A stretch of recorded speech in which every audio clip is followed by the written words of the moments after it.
অবশেষে কাটল 2 বছরের বেশি সময় ধরে বন্ধ থাকা মালয়েশিয়ার শ্রমবাজার নিয়ে দীর্ঘ অনিশ্চয়তা। আগস্টের শেষের দিক থেকে বাংলাদেশি কর্মীদের নতুন করে মালয়েশিয়ায় পাঠানো কার্যক্রম শুরু হবে বলে জানিয়েছেন প্রধানমন্ত্রী উপদেষ্টা মাহাদি আমিন। সামনের দিনগুলোতে ইনশাআল্লাহ যখন শ্রমবাজার উন্মুক্ত হবে, আমাদের আরও বেশি আসার সুযোগ হবে, আপনাদের সাথে নিয়মিত দেখা হওয়ার সুযোগ থাকবে।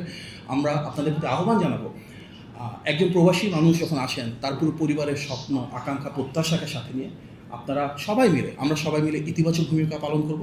আমরা হাইকমিশনকে মাননীয় মন্ত্রী মহোদয় ইতিমধ্যে নির্দেশনা দিয়েছেন যেন শ্রমবান্ধব একটা সার্ভিস আমরা এখানে প্রোভাইড করতে পারি, যেন শ্রমিকদের একটা আস্থার জায়গায় বাংলাদেশ হাইকমিশন হয়ে ওঠে। আমরা ওয়াইফাই ছাড়াই ধূপধাপ আপলোড করি, কারণ আমাদের কাছে বেশি জিবি আছে। বেশি জিবি জিতবেন মাই জিপি অ্যাপে। মাহাদি আমিন আরও জানান, প্রাথমিকভাবে রাষ্ট্রায়ত্ত জনশক্তি রপ্তানি প্রতিষ্ঠান বয়েসেলের মাধ্যমে কর্মী পাঠানো শুরু হবে। আগামী 1 মাসের মধ্যে বেসরকারি রিক্রুটিং এজেন্সিগুলোর তালিকা চূড়ান্ত করে তাদের মাধ্যমে নিয়োগ কার্যক্রম শুরু করা হবে। এছাড়াও পুরো নিয়োগ প্রক্রিয়াকে আরও স্বচ্ছ, জবাবদিহিমূলক ও কম খরচে পরিচালনার লক্ষ্যে নতুন কাঠামো তৈরিতে সরকার বিশেষ গুরুত্ব দিচ্ছে বলেও জানান প্রধানমন্ত্রী এই উপদেষ্টা। প্রিয় দর্শক, দীর্ঘ প্রায় 2 বছর অপেক্ষার পর অবশেষে মালয়েশিয়া শ্রমবাজার নিয়ে আসার আলো দেখা যাচ্ছে।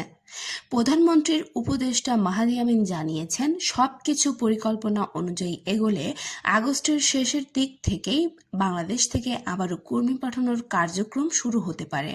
তবে মনে রাখবেন, চূড়ান্ত সরকারি নির্দেশনা অনুমোদন প্রকাশ না হওয়া পর্যন্ত কোনো দালাল বা অসাধু চক্রের প্রলোভনে পড়ে অগ্রিম টাকা লেনদেন করবেন না।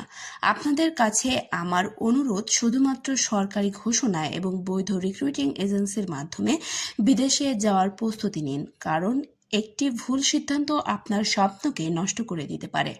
আজকের ভিডিওটি যদি আপনাদের ভালো লেগে থাকে এবং তথ্যবহুল মনে হয়ে থাকে তাহলে অবশ্যই ভিডিওটি একটি লাইক দিন, আপনার বন্ধু স্বজনদের সঙ্গে শেয়ার করুন এবং আমাদের চ্যানেলটি সাবস্ক্রাইব করে পাশে থাকা বেল আইকনটি অন করে রাখুন। তাহলে মালয়েশিয়া বিষয়ী বা ওমান বিষয়ী ভিসা ও শ্রমবাজার সর্বশেষ নির্ভরযোগ্য আপডেট সবার আগে পৌঁছে যাবে আপনাদের কাছে। তো বন্ধুরা, আজকের ভিডিওটি এখানেই শেষ করছি। দেখা হচ্ছে পরবর্তী কোনো আপডেটে। আবারও দেখা হবে নতুন কোনো গুরুত্বপূর্ণ আপডেট নিয়ে। ততক্ষণ পর্যন্ত সকলেই সুস্থ থাকুন, ভালো থাকুন। আল্লাহ হাফেজ।